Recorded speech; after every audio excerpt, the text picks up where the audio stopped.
Olá, pessoal. Sou o professor Lemuel Diniz, sou responsável pela disciplina Literatura Brasileira 1.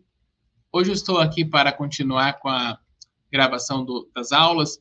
No módulo 1, a literatura dos viajantes, hoje nós vamos conversar referente ao conteúdo da unidade 2, que tem por título A História de Pero de Magalhães Gândavo. Bom, o Pero de Magalhães Gândavo viveu de 1540 a 1579. É importante mencionar que ele era português, né? Foi um dos cronistas que se fizeram presentes no Brasil, tiveram a oportunidade de conhecer o Brasil já no início nos primeiros anos do seu descobrimento. Bom, o Gândavo foi autor dos livros Tratado da Terra do Brasil, e também do livro História da Província de Santa Cruz, a que vulgarmente chamamos Brasil. Ele foi o primeiro cronista português a tentar sistematizar informações gerais sobre o Brasil colônia. Eu vou explicar isso para vocês em detalhes. Primeiramente, eu preciso destacar a formação, né, o perfil intelectual do Gândavo. Ele era um excelente latinista e também um homem das belas letras. Ele era um grande leitor de Camões, inclusive tinha uma amizade com Camões, e também era um leitor do Sá de Miranda e do João de Barros. O João de Barros foi o autor de uma gramática muito importante lá em Portugal, e somente escritores, digamos assim, de ponta, né? Ele era leitor dos principais escritores, dos mais consagrados escritores portugueses de seu tempo. Ele tinha uma crença muito forte na idoneidade da Companhia de Jesus e em seu respectivo projeto missionário em construir no Brasil um reino cristão. Então, diante dessa apresentação inicial, né, é importante frisar que essa crença que ele depositava na Companhia de Jesus, a gente pode aqui fazer um adendo, né, lembrando que a Companhia de Jesus, os seus integrantes eram conhecidos como jesuítas. Essa companhia foi uma ordem religiosa fundada em 1534 por Inácio de Loyola. E ela exerceu grande influência política, desempenhou um vasto trabalho missionário e educacional. Quem era um expoente da Companhia de Jesus era o Padre Vieira e também, né, o Padre José de Anchieta, foi um importante integrante dessa companhia. O Gândavo, pessoal, ele possuía uma prosa, né, informativo-descritiva. Então, o que acontecia? Naquela época dos descobrimentos marítimos mundiais, não somente Portugal, mas também a França, a Inglaterra, que sempre que esses países iam conquistando novas terras, tinha lá o cronista, né? O cronista que tinha sido alistado para fazer o relato das particularidades das terras que iam sendo encontradas. Então, a prosa informativo-descritiva do Gândavo segue a mesma linha, né, de literatura cronística que era feito pelos demais escritores franceses e ingleses que acompanhavam, se faziam presentes nas navegações das conquistas, né, desses países europeus. E essa prosa que o Gândavo cultivava possuía traços de uma crônica histórica, né? Em seu texto, ele vai destacar o quê? A visão do colonizador, né? Do colonizador português e do conquistador. E no livro do Gândavo, o que a gente encontra muito nas crônicas dele, é a exaltação da riqueza, do clima da colônia, e, além disso, a gente vai perceber que existia também uma motivação em ambos os livros, né, dele, que era atrair os portugueses para a obra colonizadora. E o Gândavo queria estimular a imigração, até porque lá em Portugal havia muitas pessoas vivendo na pobreza. Então, a ideia de estimular a imigração para que essas pessoas, em especial, né, nessa condição desfavorável, essas pessoas viessem para o Brasil, cultivar a terra, ajudar no projeto colonizador. Então, os livros dele tinham essa proposta, essa intenção, tá? Ele possuía muitos conhecimentos cosmográficos e cartográficos. E por meio por meio desses recursos que ele tinha, né, ele se esforçou para situar o leitor no espaço brasileiro e apresentar detalhes da natureza, da flora e da fauna das nossas capitanias, né? As capitanias hereditárias, como ficaram sendo chamadas, as divisões de terra que Portugal estabeleceu no Brasil. Eu selecionei essa imagem, né, pensando aí, né, em destacar os conhecimentos cosmográficos e cartográficos, para ser exato, que o Gandalf possuía, né? Então ele era bastante preparado nesse sentido, porque vivia essa contextura das navegações, de acompanhar as navegações marítimas portuguesas. Era um homem bem preparado e se valeu disso na composição de nas suas crônicas literárias. Aqui há alguns fragmentos que eu vou ler, nos quais vocês vão poder perceber o Gandalf apresentando a flora, a fauna e demais detalhes das terras brasileiras. E esses fragmentos estão no português arcaico, mas a gente consegue acompanhar, tá bom? Lemos assim, então. A sexta capitania é a do Espírito Santo, a qual conquistou Vasco Fernandes Coitinho. Sua povoação está situada em uma ilha pequena que fica distante das povoações de Porto Seguro, 60 léguas em altura de 20 grãos. Esta ilha jaz dentro de um rio muito grande, de cuja barra dista uma lagoa pelo sertão dentro, no qual se mata infinito peixe e, pelo conseguinte, na terra, infinita caça, de que os moradores continuamente são muito abastados. E assim é esta a mais fértil capitania e melhor provida de todos os mantimentos da terra que outra alguma que haja na costa. Então, vocês percebem nesse slide aqui, quando ele fala 60 léguas em altura de 20 grãos, né? Vocês percebem aí, né? O quanto o Gandalf possuía esse linguajar, né? Essa linguagem técnica, né? Relacionada à cartografia. Essa tela que eu deixei aqui é a tela do Paul Klee, e aqui a gente está, por meio da tela, né? Chamando a atenção, né? Para essa questão que o Gandalf mencionou que havia infinito peixe e infinita caça também aqui no Brasil. E falando que os moradores aqui eram muito abastados em termos de caça, né? Isso também faz parte do projeto aí de estimular a imigração dos portugueses que estavam em situações adversas, né? Mais especificamente a fome e a pobreza lá no seu país. Ainda lemos do Gandalf os seguintes fragmentos: muitos melões, pepinos, romãs e figos de muitas castas, muitas parreiras que dão uvas duas, três vezes no ano, e de toda a outra fruta da terra há sempre a mesma abundância, por causa de não haver lá, como digo, frios que lhes façam nenhum prejuízo. De cidras, limões e laranjas há muita infinidade, porque se dão muito na terra estas árvores de espinho e multiplicam mais que as outras. Então, essa terra descrita por ele é bem interessante ao leitor, né? Um certo gênero de árvores há também pelo mato, dentro na capitania de Pernambuco, a que chamam copaíbas, de que se tira bálsamo muito salutífero e proveitoso em extremo, para enfermidades de muitas maneiras, principalmente as que procedem da frialdade. Causa grandes efeitos e tira todas as dores, por graves que sejam, em muito breve espaço. Pera feridas ou quaisquer outras chagas, tem a mesma virtude. Então, assim, vocês perceberam aí uns fragmentos, né? Em que ele só tece elogios às terras brasileiras, mas o Costa, né, vai nos mostrar que o Gandalf possuía uma forma de pensar que causava uma certa indignação, né?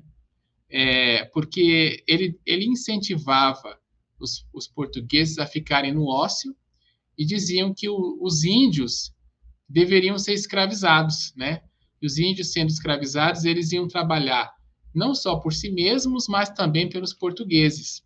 Então, e dessa forma, né, esses índios escravizados ajudariam a enriquecer os europeus. Então, esse pensamento do Gandalf, que está relacionado à visão do conquistador, ela causa uma insatisfação, né, para todos os leitores, né, que não concordam com a questão da escravização, né? Quer dizer, para nenhum de nós acredito que concordaria com a escravização indígena, né? Então essa é bastante lamentável esse ponto de vista do Gandalf. E aí tem alguns fragmentos em que ele fala dos escravos, né?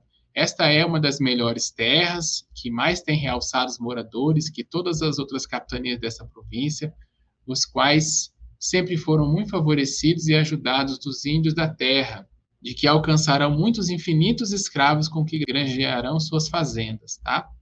E aí, na sequência, né, vamos continuar destacando o quanto Gandalf ficou impressionado com a fauna e a flora brasileiras. Nesse caso, lemos assim: também há uns animais na terra a que chamam antas, que são de feição de mulas, mas não tão grandes, e têm o focinho mais delgado e um beiço comprido à maneira de tromba.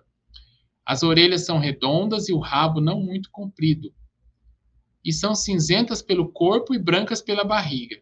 Estas antas não saem a passear senão de noite, e tanto que amanhece, metem-se em alguns brejos ou na parte mais secreta que acham, e ali estão o dia todo escondidas como aves noturnas, a que a luz do dia é odiosa, até que anoitecendo tornam outra vez a sair e a passear por onde querem, como é de seu costume. A carne destes animais tem um sabor como o da vaca, da qual parece que se não diferencia coisa alguma, tá? Então ele ficou impressionado.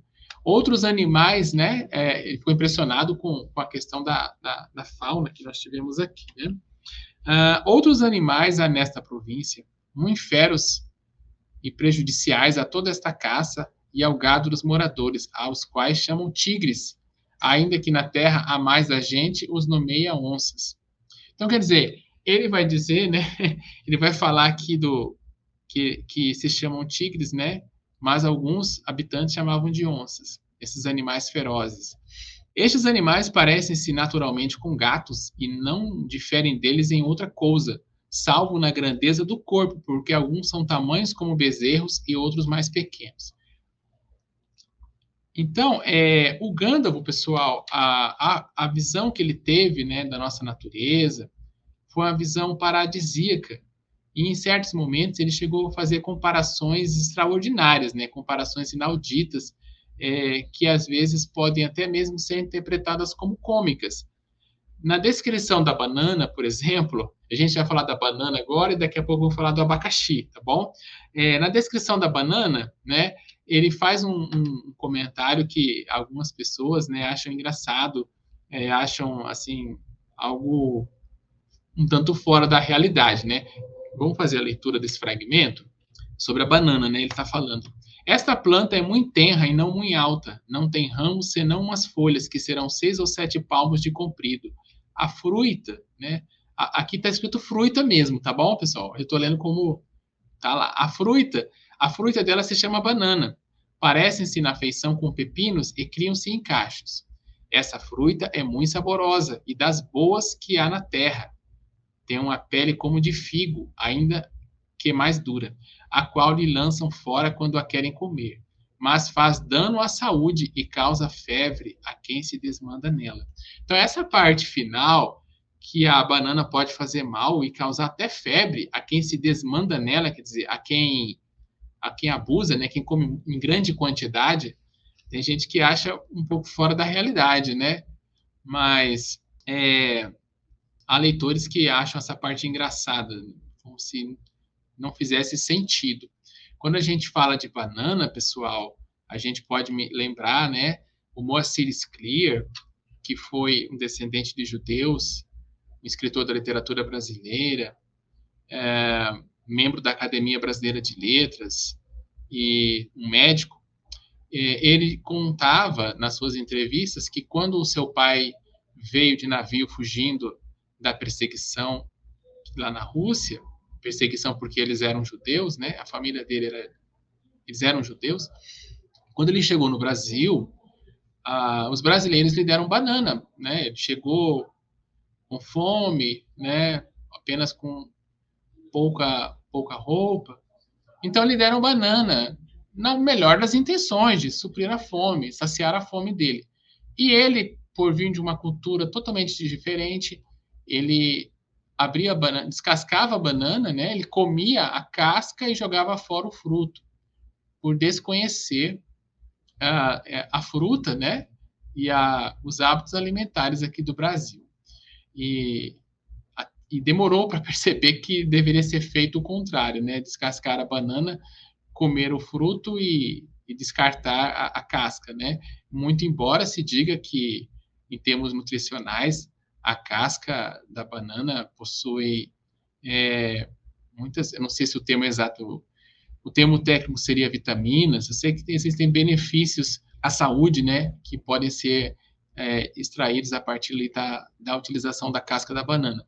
Enfim, mas agora falando do abacaxi, né, nós já falamos do gândavo, né, é interessante que aqui no Brasil, pessoal, eu encerro a parte do gândavo aqui, tá bom? Com a questão da banana, para não confundir vocês.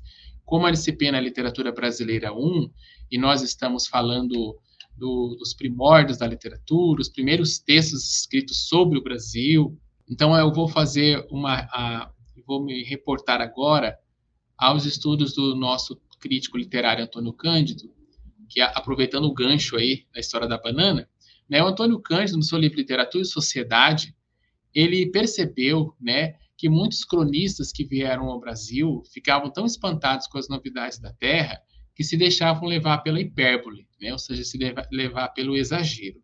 A gente sabe que dos cronistas que vieram para cá não tivemos só o Pero Vaz de Caminha e nem só o Pero Gândavo, né?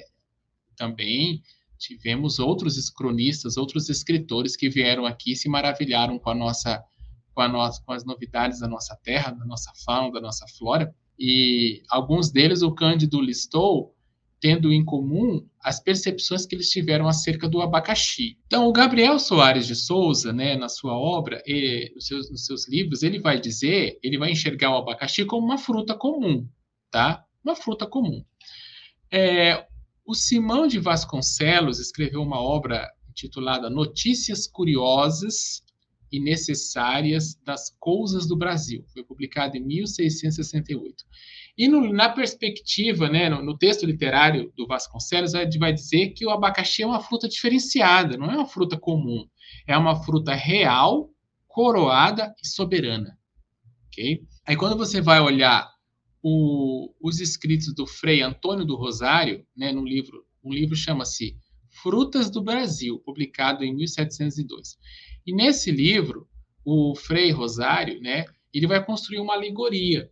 Ele vai dizer que o abacaxi, a polpa do abacaxi, é doce para as línguas sadias. Quer dizer, quem é uma pessoa de bem, quem é uma pessoa boa, que fosse comer um abacaxi, o abacaxi para ele seria doce a sua língua.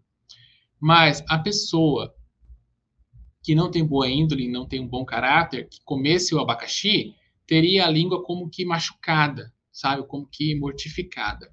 Então, o Rosário está aqui construindo, pessoal, uma alegoria, segundo Cândido, uma alegoria que se eleva ao simbolismo moral ao fazer esse comentário aí, tá? Essa exposição, essa comunicação em seu texto literário.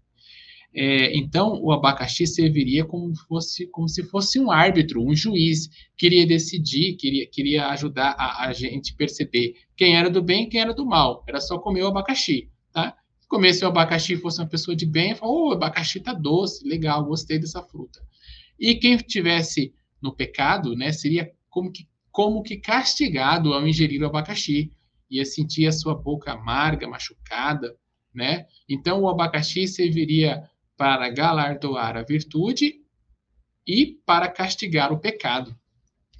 Vocês percebem aqui, como disse o próprio Cândido aqui no slide anterior, que eu mencionei, né?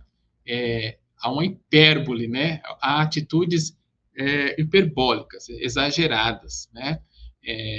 Que foram aí construídas por meio do espanto, né? A novidade da terra, das terras brasileiras, nas perspectivas de diferentes escritores, tá bom? Essa questão, a gente sabe que A gente sabe que a literatura, ela se faz, muitas vezes, da elaboração, né, de assuntos inusitados, né? A gente tem, por exemplo, aqui no caso foi o abacaxi, né? Mas a gente tem, por exemplo, escritores por exemplo, o próprio Moacir Sclia, que eu mencionei há pouco, em muitas das suas composições de crônicas, ele partia da leitura de uma notícia de jornal, tá? Aí a gente entra numa discussão, o que pode levar um escritor, a partir de que momento ele faz a criação do seu texto literário. Então, por exemplo, o Scliar, ele trabalhava para o jornal Folha de São Paulo, e ele lia as notícias da semana e, a partir daí, elaborava uma crônica. E muitas dessas crônicas, que eram publicadas na Folha de São Paulo, depois foram publicadas em formato de livro. Você tem, por exemplo, um livro chamado Histórias que os Jornais Não Contam, que é um livro de crônicas nas quais o Scliar construiu a partir de notícias de jornal. Aí, ao folhear esse livro, você vai ter lá o título da crônica, em seguida vem um fragmento da notícia de jornal, e a notícia de jornal que o inspirou, né? E em seguida vem o texto, que é a crônica, tá? É uma maneira de se construir um texto literário, né? No caso, a notícia de jornal seria um motivo, né, para ele criar a crônica. E aí, pessoal, nós temos também situações que nos fazem, às vezes, até mesmo rir, como no caso aí da ideia do abacaxi, né, que o Frei Antônio do Rosário propôs.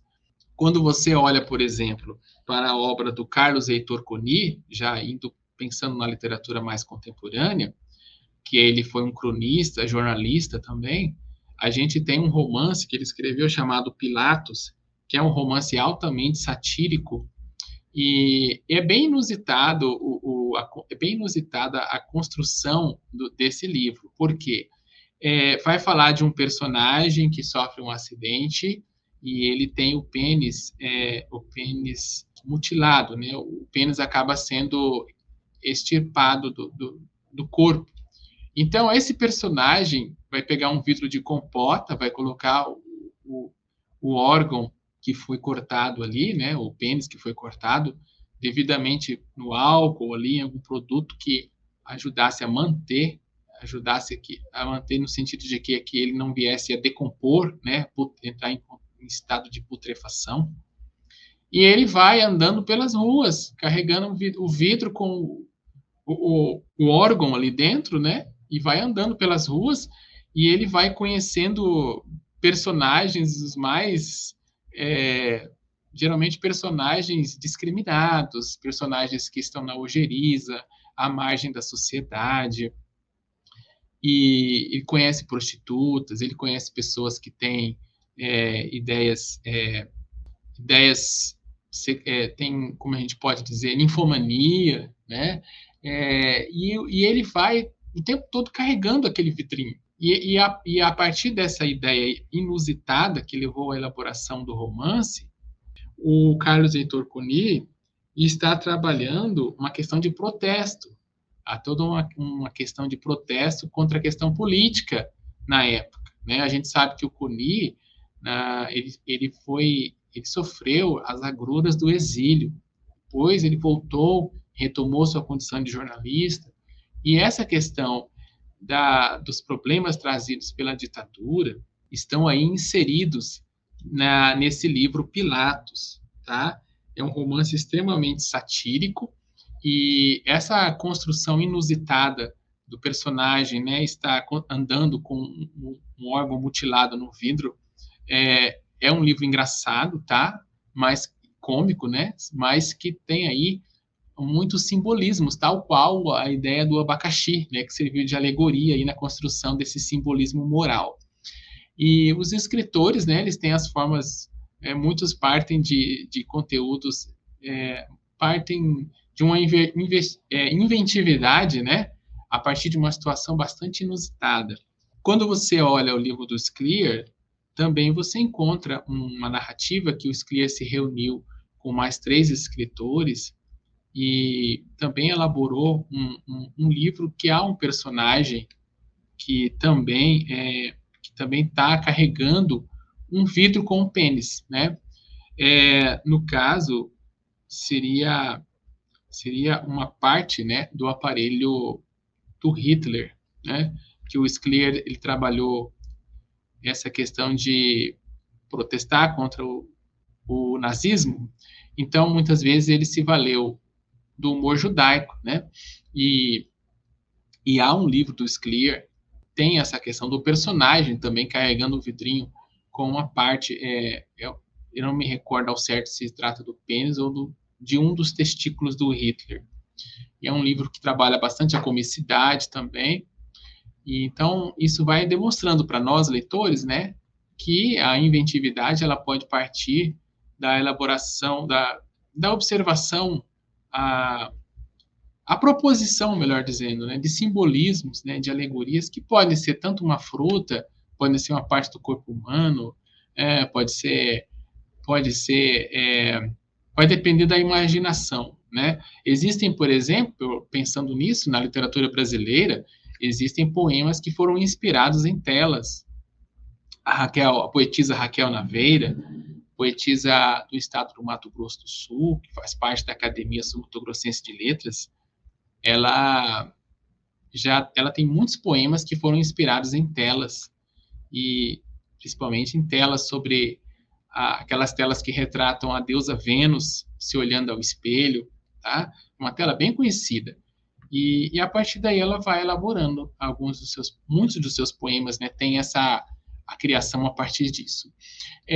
Pessoal, sobre os cronistas, na aula passada falamos sobre o trabalho literário do Caminha, hoje falamos do Pero de Magalhães Gandalf, mas eu vou deixar aqui nas referências para vocês, né, a relação de livros que vocês podem consultar para conhecer mais sobre os cronistas da literatura brasileira, tá? Os cronistas, sendo mais exatos, os cronistas que escreveram sobre a literatura, sobre a natureza brasileira, né? Seria mais apropriado dizer os cronistas que se debruçaram, né, a narrar a fauna e a flora e as características das terras brasileiras, como quando eles a conheceram, né, as conheceram assim que houve o descobrimento do Brasil por Pedro Álvares Cabral. A gente sabe que essa expressão descobrimento do Brasil, ela é bastante questionada, né? Mas nós estamos falando assim de uma forma simplificada. Não vamos entrar aqui em discussões acerca das polêmicas, né, que envolve essa expressão descobrimento do Brasil, né? Estamos usando ela de uma forma simplificada, porque o que nos importa mesmo, né, é mostrar o trabalho desses cronistas que demonstraram as belezas brasileiras em seus textos, tá? Para conhecer mais sobre os cronistas que fizeram esse importante trabalho, eu proponho que vocês, na biblioteca digital, consultem o livro Literatura Brasileira, do Quinhentismo ao Romantismo, tá? É um livro de autoria de Pereira, Ogliari, Cavalcante e Renheimer. Está disponível aí nessa biblioteca digital. Vocês podem acessá-lo para conhecer mais, assim como também o livro do professor Celso Pagnan, Manual Compacto de Literatura Brasileira. Olhem lá, deem uma consultada, conheçam os demais cronistas. É uma sugestão. Eu apenas apresentei 2, né? O Caminha na aula passada e hoje o Gandalf. Mas esses que são os principais, pessoal, tá? Mas quem gostou, quem apreciou esse tipo de literatura, tem essa opção de continuar pesquisando. E para conhecer mais o Gandalf, existe um artigo muito bom do professor Alexandre José Barbosa da Costa, está aí enunciado nas referências do slide que está exposto, tá? Um artigo muito bom que vai mostrar a associação da construção literária do Gandalf com um outro escritor conhecido como Plínio, o Velho, tá? E aí vocês vão verificar que o Gandalf se inspirou no trabalho do Plínio, principalmente quando foi descrever os bestiários, tá? As bestas, os animais ferozes, principalmente no plano da imaginação, que dominaram, né, o interesse literário da época, tá? Então, o Gandalf, ele escreveu muito sobre animais ferozes, animais terríveis, mas num plano imaginário, tá? Então, era um tipo de literatura que fazia, entre aspas, sucesso com os leitores de antigamente. Então, cliquem aí no link, tá? E conheçam um pouco mais dessa vertente do trabalho do Gandalf. Agradeço muito a atenção de vocês, tá? Na aula de hoje a gente usou os teóricos, usamos as explicações dos teóricos Cândido, Castelo, tá bom? A literatura e sociedade é do Cândido e a literatura brasileira, Origens e Unidade, é um livro de autoria do professor José Deraldo Castelo, tá? São teóricos bastante dedicados nas suas proposições, são dos melhores que a gente poderia mencionar aqui na elaboração da aula de hoje. Muito obrigado pela atenção de vocês, desejo a todos ótimos estudos.